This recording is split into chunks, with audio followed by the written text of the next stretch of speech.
Et si je te disais que l'Afrique est le continent le plus jeune du monde? Plus de la moitié des Africains ont moins de 25 ans. Cela signifie que des millions de jeunes, comme toi, sont en train de construire l'avenir de leur continent. Mais pour comprendre cet avenir, il faut d'abord comprendre ce qu'est le panafricanisme. Le panafricanisme, c'est l'idée que tous les peuples d'origine africaine, qu'ils vivent en Afrique ou dans la diaspora, partagent une histoire commune et doivent s'unir pour construire un avenir meilleur. Ce n'est pas une idée du passé, c'est une idée qui est plus vivante que jamais. Aujourd'hui, des entrepreneurs africains créent des startups technologiques, des artistes contemporains réinventent les cultures africaines, et des dirigeants travaillent ensemble pour créer une zone de libre-échange continentale, l'AFTA, qui pourrait transformer l'économie de tout le continent. Le panafricanisme moderne, c'est cela, une vision d'unité et de développement qui regarde vers l'avenir. Dans ce cours, nous allons explorer comment cette idée a évolué, comment elle se manifeste aujourd'hui, et comment elle pourrait façonner le monde de demain. Nous verrons que des écrivains et des penseurs ont décrit des voyages et des quêtes de sens, comme Stephen Graham dans A Tempest Sketch, qui parlait de la vie du vagabond et du chercheur, en rébellion contre les conditions modernes. De même, le panafricanisme est une quête de sens et de liberté pour les peuples africains. Nous allons aussi voir comment des histoires de courage et de résistance, comme celle racontée dans Frank Amon the Ranchero, nous rappellent que la lutte pour la justice et l'égalité est universelle. Enfin, nous nous appuierons sur des documents qui parlent de la traite négrière et de l'esclavage, comme 12 Years a Slave, pour comprendre les racines de la lutte panafricaniste. Mais attention, nous ne resterons pas prisonniers du passé. Notre objectif est de comprendre comment les Africains d'aujourd'hui transforment les défis en opportunités. Alors, prépare-toi à voyager dans le temps et dans l'espace, à la rencontre de l'Afrique qui bouge, qui innove, et qui construit son propre récit. Le panafricanisme, c'est d'abord une idée d'unité. Cette idée a émergé à la fin du XIXe siècle et au début du XXe siècle, en réaction à l'esclavage et à la colonisation. Des penseurs comme W.E.B. Du Bois ont appelé à l'unité de tous les peuples de descendance africaine. Mais comment cette idée se traduit-elle aujourd'hui? Prenons un exemple concret, l'agenda c'est un plan D. Lobo, climat, inégalité, technologie. Il ne s'agit plus seulement de libération politique, mais de libération économique, culturelle et environnementale. C'est une vision holistique de l'avenir, c'est un autre aspect essentiel du panafricanisme contemporain et l'économie.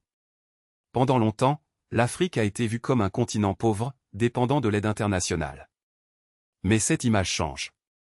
Aujourd'hui, l'Afrique est le continent qui connaît la croissance la plus rapide au monde. Des pays comme le Rwanda, le Ghana, l'Éthiopie ou le Kenya investissent massivement dans les infrastructures, l'éducation et la technologie. Le Rwanda, par exemple, est devenu un hub technologique, avec des initiatives comme le projet Smart City à Kigali. L'Éthiopie construit des chemins de fer et des parcs industriels. Le Ghana attire des investissements dans les énergies renouvelables. Mais cette croissance doit être inclusive. Le panafricanisme économique, c'est l'idée que le développement doit bénéficier à tous, pas seulement à une élite. C'est pourquoi l'AFTA est si importante.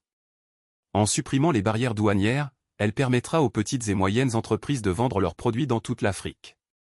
Cela créera des emplois et réduira la pauvreté. Mais il y a des défis, la corruption, les conflits, les inégalités de genre. Les femmes africaines, par exemple, sont souvent exclues du secteur formel de l'économie. Pourtant, elles sont des actrices clés du développement. Des organisations panafricaines travaillent à autonomiser les femmes, à leur donner accès au crédit et à la formation. Le panafricanisme, c'est aussi une lutte pour l'égalité des genres. Enfin, l'économie panafricaine repose sur l'innovation. Des jeunes créent des applications pour l'agriculture, la santé, l'éducation. Par exemple, des startups comme Twiga Foods, qui connectent les agriculteurs au marché via le mobile.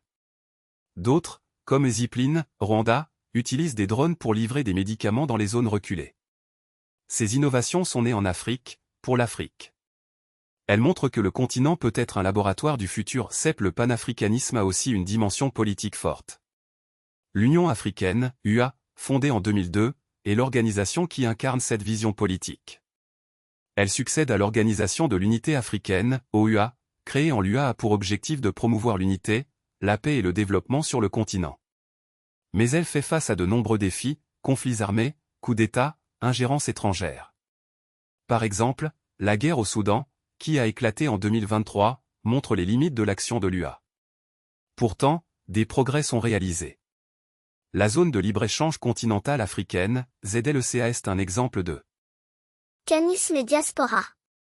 La diaspora africaine, les descendants d'Africains vivant en Amérique, en Europe, etc., a toujours joué un rôle important dans le panafricanisme. Des figures comme Marcus Garvey, Jamaica Malcolm X, ayant appelé à l'unité des Noirs du monde entier. Aujourd'hui, la diaspora continue de contribuer au développement de l'Afrique, par les transferts d'argent, les investissements, le tourisme, mais aussi par les idées. Des initiatives comme Homecoming, Retour en Afrique encouragent les afrodescendants à renouer avec leurs racines. Le Ghana, par exemple, a lancé en 2019 l'année du Retour, invitant les afrodescendants à venir s'installer et investir. Ce lien entre l'Afrique et sa diaspora est un pilier du panafricanisme. Il rappelle que l'unité africaine dépasse les frontières du continent. Pour comprendre et retenir les concepts du panafricanisme, voici quelques astuces. D'abord, créer une frise chronologique des événements clés. 1900, première conférence panafricaine. 1963, création de l'OUA. 2002, création de l'AA. 2015, agenda 2063, 2021, lancement de l'AFTA. Cela t'aidera à visualiser l'évolution du mouvement. Ensuite, utilise des cartes mentales. Par exemple, prends le mot « panafricanisme » au centre et ajoute des branches, économie, AFCFTA, start-up, culture, musique, cinéma, politique, démocratie, histoire, esclavage, colonisation. Remplis chaque branche avec des exemples concrets. Une autre astuce, regarde des documentaires ou des films africains contemporains, comme The Boy Who Harnessed the Wind, Malawi, Mali Blues, Bali. Cela te donnera une vision vivante du sujet. Enfin, discute avec tes camarades. Organisez un débat sur le thème « Le panafricanisme est-il encore pertinent aujourd'hui ?» Vous verrez que les arguments sont nombreux. Et souviens-toi, le panafricanisme n'est pas une chose du passé, c'est un mouvement qui se construit chaque jour. Toi aussi, tu peux y contribuer, en t'intéressant à l'Afrique, en apprenant ses langues, en soutenant ses artistes et ses entrepreneurs. Pour ceux qui veulent approfondir, voici quelques pistes. Lis des livres d'auteurs africains contemporains, Americana, de Chimamanda Ngozi Adichie, Les soleils des indépendances, d'Amadou Kourouma, En attendant le vote des bêtes sauvages, de ce même auteur. Regarde des films comme Timbuktu, d'Abderrahmane Sissako, Atlantique, de Mati Diop, L'œil du cyclone, de Souleymane Cissé. Écoute de la musique afrobeat, du blues touareg, ou du hip-hop sénégalais. Suis l'actualité africaine sur des sites comme Jeune Afrique, The Africa Report, ou BBC Africa. Explore les objectifs de l'agenda 2063 et réfléchis à comment ils pourraient être atteints. Enfin, pose-toi des questions ouvertes. Comment